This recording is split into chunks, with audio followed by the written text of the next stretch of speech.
Welcome to the Dave Palma Show, the podcast that revives, restores, and awakens your innermost capabilities. You have the training and the talent to succeed, but do you have the guts to fail? I love what I do. When you love what you do, you want to be the best at it. Today is about the power of you. You will change the world. Find your path to success through the journey of those who have succeeded. And now, your host, Dave Palma. Hi, welcome back to the Dave Palma Show. And with me in this episode, I have a global speaker, a Wall Street Journal best-selling author, and a serial entrepreneur. After a near-tragic accident, his philosophy on life and work changed dramatically. He works tirelessly to help people see life from a bigger perspective.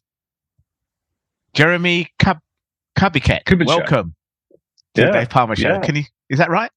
Yeah, it's Kubicek. It's close. Yeah. Kubicek. Thanks, yeah, Dave. okay. Yeah. I should have checked it out. Sorry about that joke. All good. Could be checked later. Anyway, Yeah. never mind. My jokes are always a bit corny. Anyway, Jeremie, nice to have you on the show. I always love people that have got over some kind of adversity. We're going to talk about your book, your books even, but your latest one, the Peace Index, which if you're watching on YouTube, you'll see in the background of Jeremie. If you're listening on audio, you can head over to YouTube and see it, or otherwise check it out on the website that Jeremie's going to give later. But however, before we do that, I know that you went through some adversity yourself, and I always love to have people that's gone through certain things and how they got over it and why they got to where they are now. So let's hear your story about how you what happened with this near tragic accident. You know, what was your life before that, and then all of a sudden turned it around, and now Yeah. So it's interesting. Perspective is good. All of you listening, and so good to be with you. Think about perspective, right? When perspective is how you see things, and my perspective completely changed after this. But yeah, and I'll just go straight to the story here. But when I was in my 20s, I had done a lot. I lived in Russia, started a number of companies. I moved back to Oklahoma City, which my father-in-law was in the Oklahoma City bombing that happened in the 1990s, and so that was a tragedy that we had to go through and experience. And so it was just a lot of change, right? Well, I had been in private equity. I had worked in a number of corporations, and I was very ambitious, let's just say. So I had this ambitious streak in me, and kind of who says we can't, and a little bit of pride in all of that, and vigor and all those things. And then my wife and I, we decided I was going to take her before another startup. I was going to take her to Cancun, Mexico in September. And the rates are really cheap because hurricanes like to visit there too in that time period. And a hurricane did visit. Her name was Hurricane Isidore. Mm-hmm. And she was a Category 3 hurricane, and it hit direct to Cancun. Oh. And they moved us from our resort down into the middle of town. And we were on our way, and we were in a taxi, and on our way, we were so close, like we were 100 feet from the door of the hotel, and it was 10 o'clock at night. It was sideways rain, chaos, and a drunk driver was joyriding in a hurricane, as you do. And the drunk driver ran through the red light, crushed the side of the Fiat we were in, pushed me into the driver's seat, it crushed me. My sternum popped out about 10 inches, 9 ribs broke, 6 snapped, was paralyzed from the waist down, severed intestines, bruised every organ. Did you recover from the paralysis, or you? And I have. And so, but there I am, in Cancun, Mexico. Hope you had some good insurance then. No, sorry, I didn't mean to say it that way. Yeah. No, I didn't. That was the thing. We were out of network because I had just quit my last job, and we were just starting the new company, and I was on Cobra. So it was really bad insurance, and and it just, they don't like paying out anyway, do they? No, and so anyway, so that's how we started our company called Giant. And it was from that moment forward. And so what happened was I had a series of literally miracles that took place, a series of just recuperation. I had to go through all types of different things, but my wife and I, it literally galvanized and changed the way that we viewed life. It was like life is fragile, life is important, and what was interesting, Dave, is what I didn't think about in the car, because I stopped breathing for 4.5 minutes. Oh. And I had one of the near death experiences you read about. You could have been left with brain damage or something as well, couldn't you? Couldn't.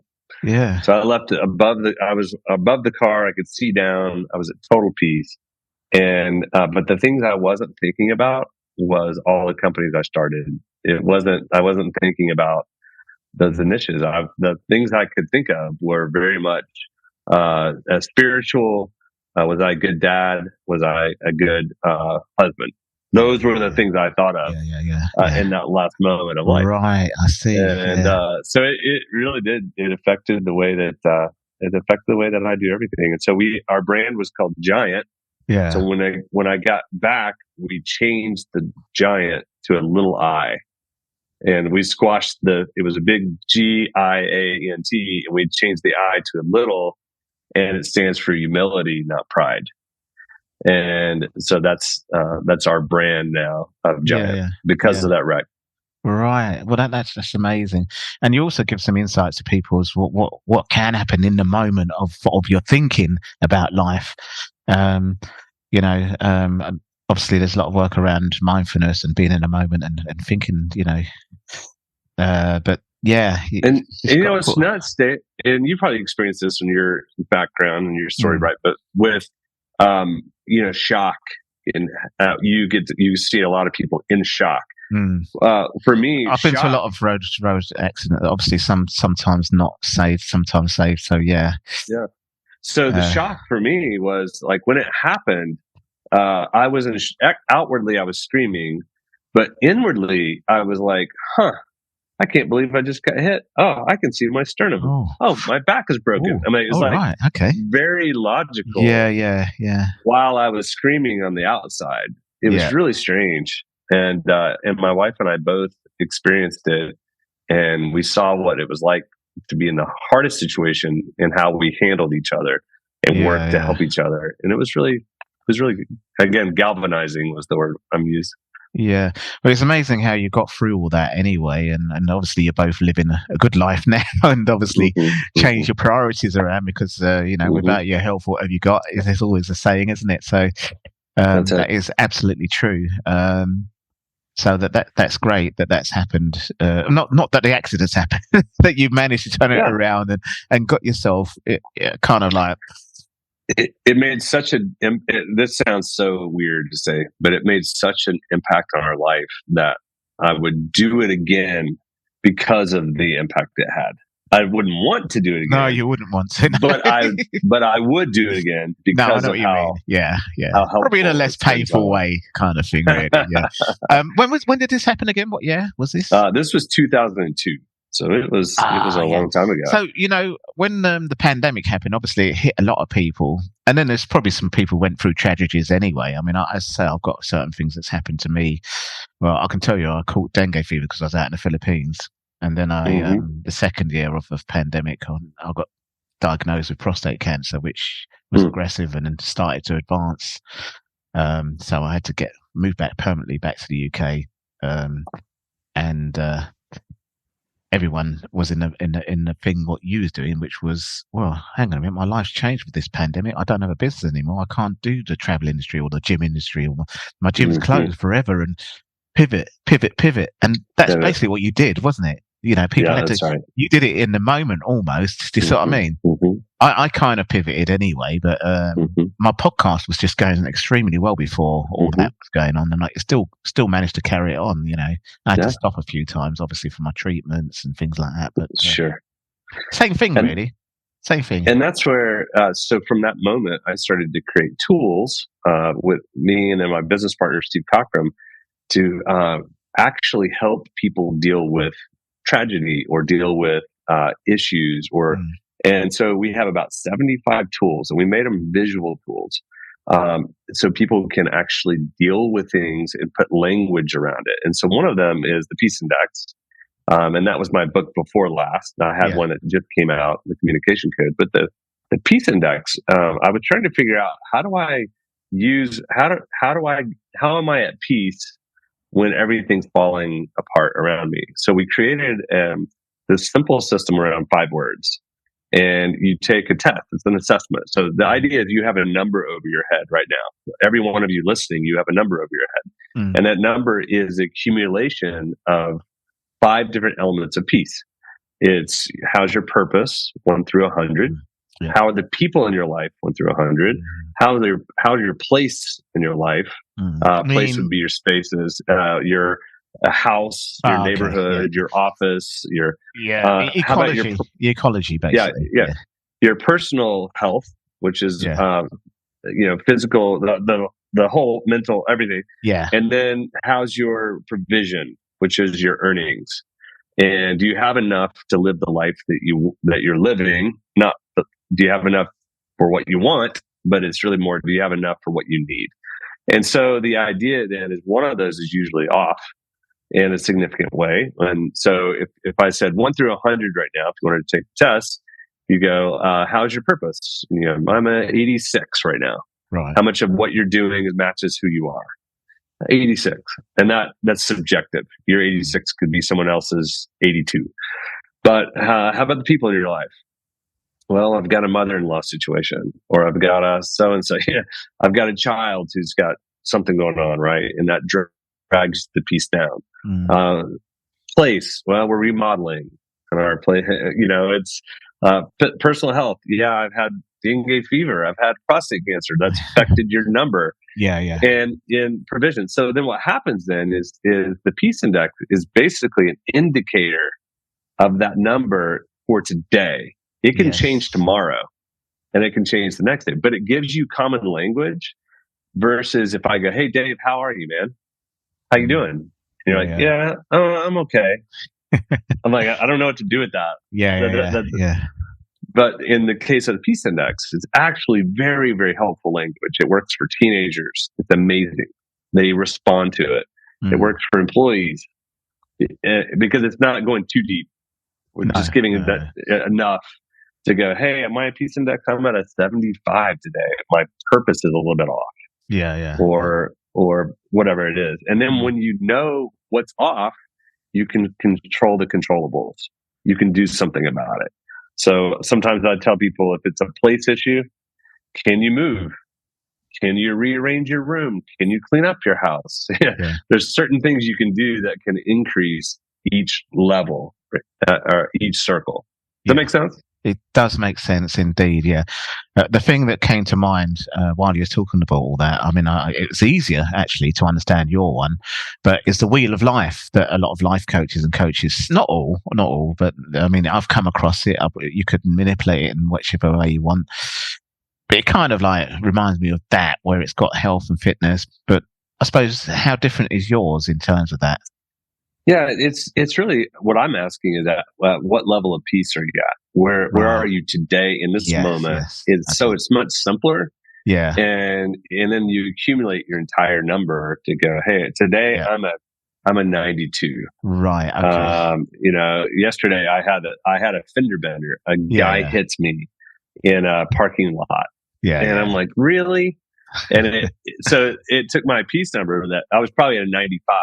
Right. It probably took it down about 10 in that moment. Yeah. Because it's a hassle. I got to call insurance. I got to do all this other stuff. Yeah.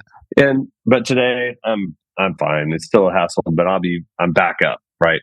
So it's we create tools around relational intelligence. We create tools on how do you manage yourself? How do you know yourself and lead yourself more effectively? Because we say if you can learn to manage your own, wouldn't it be nice if you could manage your own emotions so that other people don't have to manage your emotions? Yeah. And that's what we need in the world. We need more people managing their own emotions. Yeah, of course. I suppose it helps if your emotions intact, so you manage others, so they kind of reflect off your own emotions. So if you're calm, other people will be calm. If you're shouting and panicking, everyone else might start panicking, like in a stampede, for example.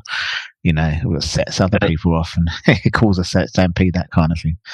And that's what happened with COVID. Everyone's peace levels dropped. Yeah. So there was very few stable people. Yeah. So then we were impacted by someone else's fear, or we were impacted by someone else's pain.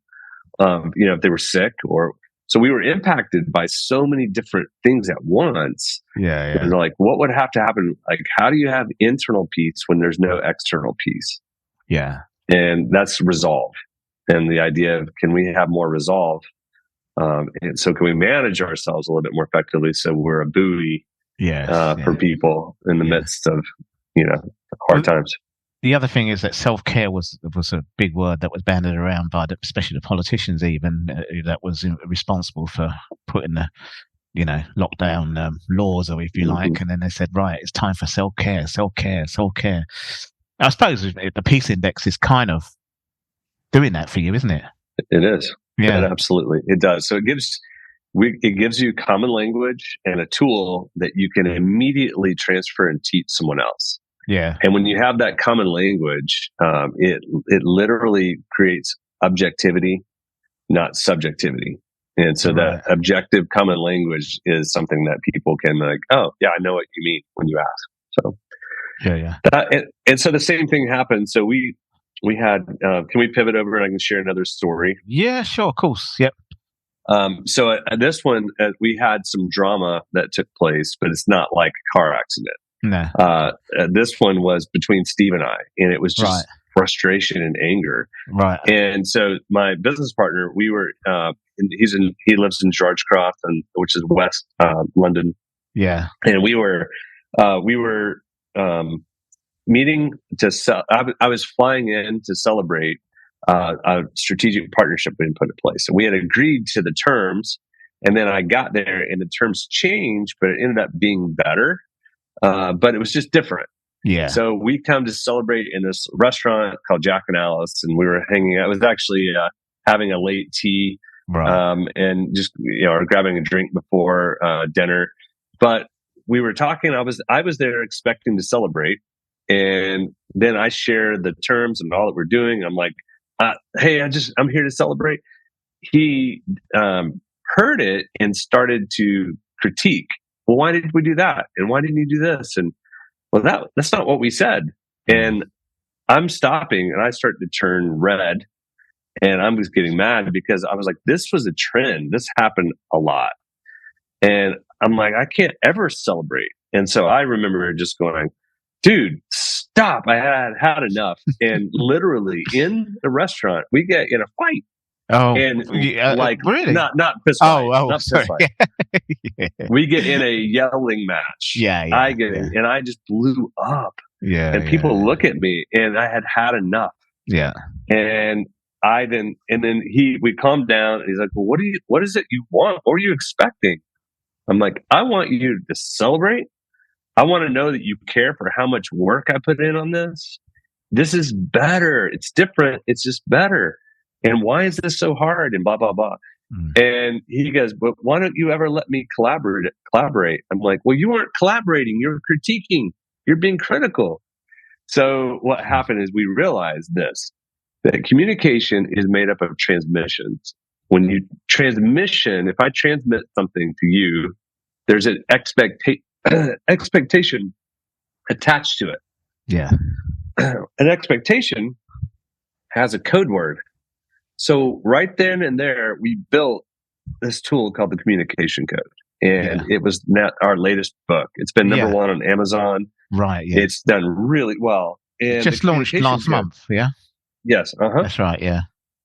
And what's so fun about it is we took this negative, we took drama, and then we packaged and created a product that solved it for us, and now it's helping people around the world. We've been using this tool for about 8 years.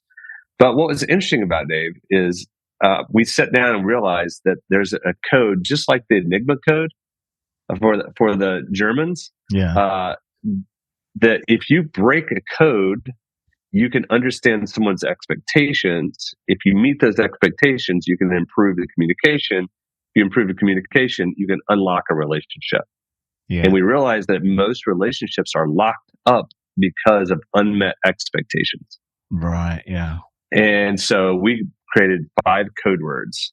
If you understand the code word, and so what you do is you tell someone the code word before you meet. The 5 code words are celebrate, care, clarify, collaborate, or critique.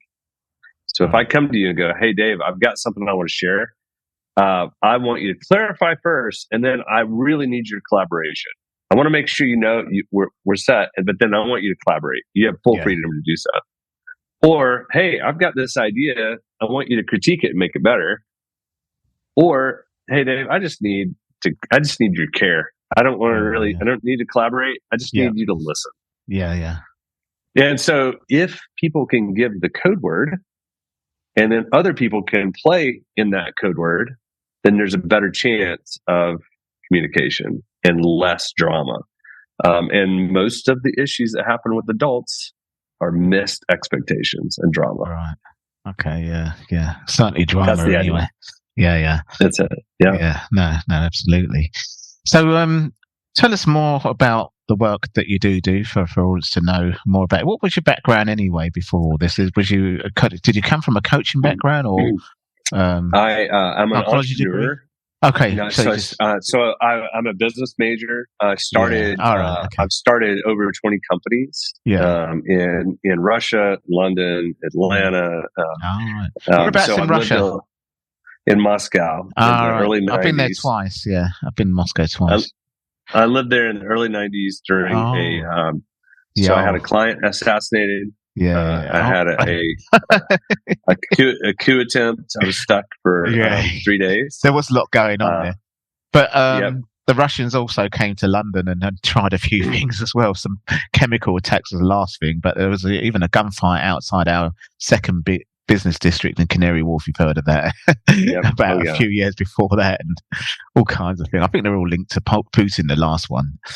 Yeah, and it's nuts. Yeah, and so I got to experience a lot of chaos, and I saw the world as a very young man, and it gave me a lot of perspective. And so I actually created a lot of tools, and one of my best-selling books was called "Leadership is Dead," and it was all about influence. And we lived above a mafia group, and I've just seen a lot. And so what I've done is I've taken all of those experiences, created tools around relational intelligence. Yes. And the idea is if we can have highly functional, relationally intelligent people, then they become more effective. They have more influence. Yep.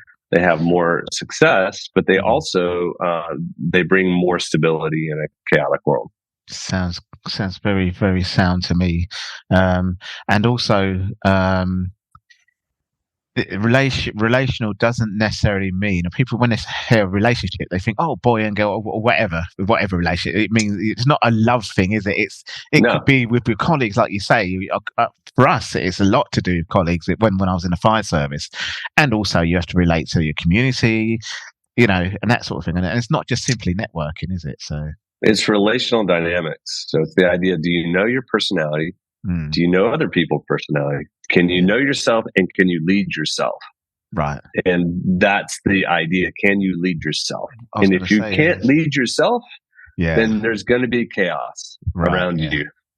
So is that the same thing as can you manage yourself, or is it? Yeah. I mean, it would be manage. If you think the word manage, you think the word lead. Yeah. It's kind of both. And it's the idea. Do you know what your tendencies are? Yeah. Do you know when you do what you do and why you do it? And then can you tend to do this action. You tend to get defensive. Can you trade up to a better action instead? And if you know you tend to get defensive, oh, here it comes. Don't do it. Then you lead yourself to a better outcome, a better action. It'll have a better consequence. Yeah. Most people aren't aware that what it's like to be on the other side of themselves. Yeah, yeah. No, that certainly makes sense. And I mean, with the personality side, it's so much tests out there. I mean, obviously, the straight away, the very common one straight away is the Type A, Type B personalities. Then there's a Myers Briggs, I think, is it, or something like that, and the Jung. I can't remember. Yeah, so we created one that's been really it's used by a lot of multinational firms around the world, the Googles, the Pfizers, the Biogens, but it's called the Five Voices. It was basically taken from Carl Jung's work. Yeah, but we simplified it because we needed it to get simple enough for a 13-year-old to get. So it's the fivevoices.com. You can take the test for free. It's really, really powerful. But the beauty is if you know yourself and your personality, and then understand your emotional intelligence, then you have some hard skills around it, and you're really building the relational intelligence core. And that's what we're attempting to do in the world. We're trying to bring and make people into highly functional relationship people. Yeah, because there's certain things that it used to only be about IQ, didn't it? Intelligent quota. And then of course along came intelligence quota, and there's a lot more to it than that even, so certainly relationships does actually make, a big part of everyone's. And we're moving into an era, if you notice, everything now is people's feelings getting hurt it's all relational dynamics. So what's it like to be on the other side of you? Who are you on the other side of? Do you know how they're wired? Yeah. So we're now required to be much more scientific, much more knowledgeable about other people and our own tendencies. And we're trying to create language for that to meet the 21st century style of leading. Yeah, fantastic. So, Jeremie, what's going on for you right now then with your company and everything? I know you've just launched your book. You've had a retreat as well, haven't you? How did that go, by the way? Yeah. Great. Oh yeah, we had a book launch in Cancun. So what's funny is years ago, my wife and I were like, you know what? Let's not let Cancun own us. No, that's right. Yeah. So we went back to Cancun. We didn't go back to the location. No, right. We didn't drive in a taxi. No, we went in a big bus or in a transit van. But we go back every year to Cancun as just kind of you don't control us. We're good. And we've kind of redeemed it. It was really so we did our book launch from Cancun, which is kind of cool. Yeah, fantastic. And so no, that's good. And so what we do is we partner with coaches and consultants around the world. We've got about 975 right now. In about 115 countries, and they use our tools for their companies and their clients. And so that's giantworldwide.com. That's what we do. Yeah. Great. Well, you've said your website already, and I was going to actually lead on to say before we go, could you tell our audience where to find all your books? And I think you've got more than one. You've got so many niches. I mean, I've only got about two, I think, a niche and a sub niche probably. But we have about so I have 6 books, all in this category of relational intelligence, and so all of those are found on Amazon. If you just type in my name, Jeremie Kubicek, which is hard to say, but if you go to Amazon or if you want to go to giantworldwide.com, you can find out information there. And then I have my website, jeremiekubicek.com. So all of those are designed, to help. And then if you want to take the test, the fivevoices.com, the number 5, those are all ways that you could find and track and kind of play with some of these concepts. Yeah, fantastic. Jeremie, it's really been great to hear your story, first of all, which obviously it's always inspired me when I have guests that have that kind of story. That you surprised me because I didn't know that you went through that much. It's amazing, and got through it as well. It's been great having a conversation around what you do as well. Thank you for what you're doing, and I'm really grateful. Yeah, thanks very much for coming on the Dave Palmer Show today, Jeremie. Take care. That's all for this episode. Thanks for listening, and remember, if you want to support what we do, then share, subscribe, and leave a review over on Apple Podcasts. Or head over to my website, davepalmer.com, and click on Rate Show. Well, that's all for now, but I'll see you in the next episode of The Dave Palmer Show. Follow us on Facebook, Twitter, and Instagram.